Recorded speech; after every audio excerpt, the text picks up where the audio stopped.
What's up, guys? We're back here in the Western Conference Finals going up against Nikola Jokic and the Denver Nuggets. Let's head into our offensive settings and see what we can do to beat these guys. First of all, Steph Curry, the same thing as it's been for the last two series, is I think he's going to absolutely go off against the poor defense that Denver has. Middleton, he's going to be solid, especially having a speed advantage going up against Michael Porter Jr. And OG Anunoby is going up against Paul Millsap, Paul Millsap is basically kind of a younger version of OG, but OG is a lot faster, he's a solid ball handler, and I think he has a chance to get around him pretty easily. Wiseman is going to have a big challenge going up against Jokic, but Jokic is not a good defender, he's not super athletic or a very dominating presence down low, so Wiseman I think can definitely contend with our MVP in this game. Alright, so you've obviously been seeing me do a lot more defensive settings than offensive settings, so let's get into talking about the defense. Middleton is going to be guarding Murray, and he's going to be playing him tight both on and off ball. Murray is definitely something to worry about on the perimeter. In 2K, he plays a lot like Russell Westbrook and how well he can finish down low, but he is also a solid shooter, and we all know how clutch of a player Murray is. He is just not one of those guys that you want to be going up against when there's only 2 minutes left in a close game. So really, I think Middleton can shut him down, but he's definitely going to be one of the primary things that our defense is focusing on. The next big weapon they have is Michael Porter Jr., who's going to be guarded by OG Anunoby. In 2K, Michael Porter Jr. definitely plays like a younger Kevin Durant. He's a great dunker, and he's a very solid shooter, all standing at 6'10". Defensively, he isn't anything super great. I think he's only a C and a C+, but he is still a pretty solid shot blocker who can be annoying for someone to be guarded against. I do think OG can definitely slow him down though. OG is such a good perimeter and paint defender. He's a lot faster, and he is pretty strong to go up against Michael Porter Jr. too.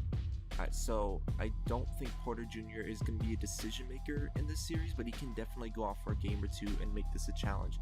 But the key guy we're going to be going up against is Nikola Jokic, who averaged I think 31, 16, and 8 on the season. Something crazy like that, and he's even in real life he's looking like he might be winning the MVP soon. So this is someone who we're really having to throw everything against the wall against. Nikola Jokic is going to be incredibly deadly depending on how you use him. He had crazy stats during the season, and in games he's going to be lethal in spreading out the floor, and they're probably even going to be using him as a pick and roll ball handler. As I did mention earlier, Nikola Jokic is not the strongest guy when it comes to in the paint or on defense, so this is something we can take advantage of. But unfortunately, I'm going to be having to keep Wiseman on the perimeter with him, meaning that someone like OG or Kelly Oubre is going to have to step up more when locking down the paint. So the big question for today is how will the series play out? Honestly, I do think that we're going to win, and I don't think that this series is going to be as much of a challenge as the last one against the Clippers was, but I do think that they're going to pose a bit more of a challenge compared to the Trailblazers.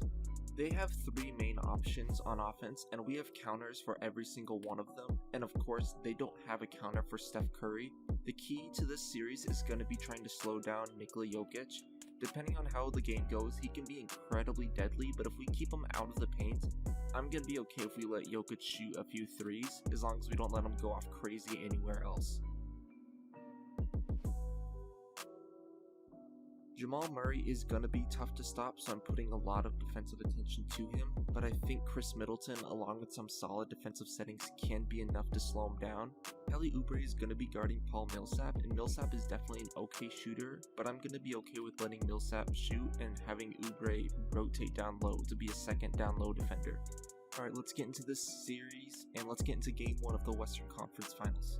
Alright, for the start of the first quarter, Curry's going to go down low to Oubre, to OG Anunoby, who he hits his first 3 of the game, already having 5 of our first 7 points. Back out on offense again, we're going to run a double screen, and that's where we're going to get the lob from Curry to James Wiseman. Right here, we're going to try and get a slip to Curry down low, but that doesn't work out, but Middleton, he's going to find himself open off the screen, then Wiseman sets another pick, and Middleton's going to drive, passes out of the shot, gets it to Wiseman on the high post, and Wiseman has a nice matchup against Jamal Murray, and he's going to get the easy dunk. Right here, Jokic is going to dribble down low, and Curry just decides to sag off of Morris, giving them the easy 3-pointer tie the game. Then back on offense, Jokic is able to drive by Wiseman, get the easy and one, and flex on us with some weird ass celebration. Coming back on offense, OG Anunoby and Middleton is going to run a screen, and OG gets that overpowered dunk animation. He now has 7 points to start off the quarter, and Wiseman comes back and he also tries to match that same energy with another dunk.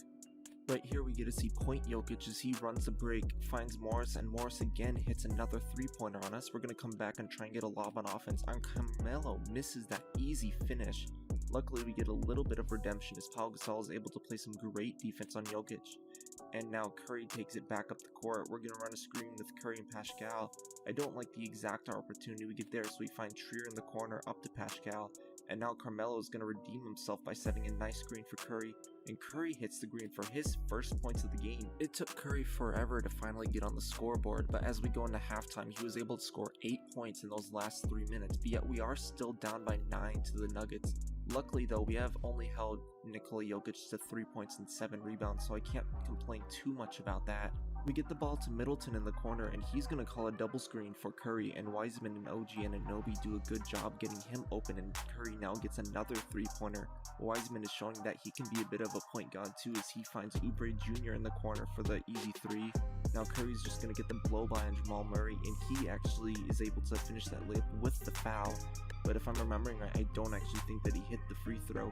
Now Middleton, he's going to come back, hit this leaning 3-pointer as the shot clock expires, giving us the first lead of the game. Curry's going to pull up on the fast break, again hitting us with back-to-back threes, giving us a quick lead. Right here, I'm pretty happy with myself. This is the first time in all the games I've played that I actually hit a shot with Kyle Korver. Now we're going to get the ball to Gasol in the post, and the old man is going to show that he still has the moves as he's able to actually get by the MVP with the post spin. Now Alonzo Trier is going to come back and he gets the feed into Eric Pascal. He hasn't done too much this game, but his dunks are always a nice treat to have off the bench and really makes scoring a lot easier for us. Speaking of dunks, both Kelly Oubre Jr. and Alonzo Trier were able to throw some down there. Right here we're able to find Curry in the corner. Curry hits the easy 3-pointer, giving us the lead. Now we're going to try and get Middleton the shot as the clock is going down, but he's unable to hit it. Wiseman gets one of the biggest rebounds of his career there, and that gives us the 2 points. The Nuggets are continuing to fight, but right here Steph Curry's going to hit the dagger, and that leaves with the final score of this one 73-62. The Nuggets completely dominated us in the first half, but we had such solid runs in the third quarter to come back. And in the last 3 minutes of this one, we just completely shut them up, and we completely clamped them down to give us the win in Game 1. And this is what the adjusted stats look like for Game 1. Curry, of course, dominated, putting up 35, 10, and 6, while shooting pretty efficiently from the field. James Wiseman was a bit slower and a bit harder to use this game. Overall, Jokic actually did a pretty good job, but like I said, that rebound he got in the last second, and the few dunks he got throughout the game, were huge in slowing down this Nuggets offense. And another big thing is he yelled Jokic to only scoring 14 points in adjusted minutes, meaning he had even less than that. So I am incredibly happy with how well of defense Wiseman played in really slowing them down, and Murray was the only guy getting it done for them. But just looking at how inefficient he shot, I'm still pretty happy with how everything went down. So just to tell you guys right now, this series ended up being a sweep. We beat them 4-0. I did lose the footage of myself super simming against them, but this is what the score sheets looked like for every single one of the games. And honestly, none of them were too close. I didn't have to play. I really wasn't worried when I was simming. I was pretty impressed with how well we did. I mean, right here, Curry put up 48, 8, and 10 while shooting 17 of 28 of the field. There just isn't anything you can do against that. And like I did say, I did think this was going to be easier than when we were playing against the Clippers, but I had no idea, and I had no clue that we were actually going to sweep them. But this does make me incredibly happy. It makes me think that we can compete, and this means that your Golden State Warriors are headed on to the 2021 NBA Finals, where we will be taking up Joel Embiid and the Philadelphia 76ers. And I'm not going to spoil anything, but I have already played that game, and that is one incredible series that I'm incredibly excited to make and produce for you guys. So keep a lookout for that one. Hopefully it's going to be up in the next few days, and I hope to see you guys all there.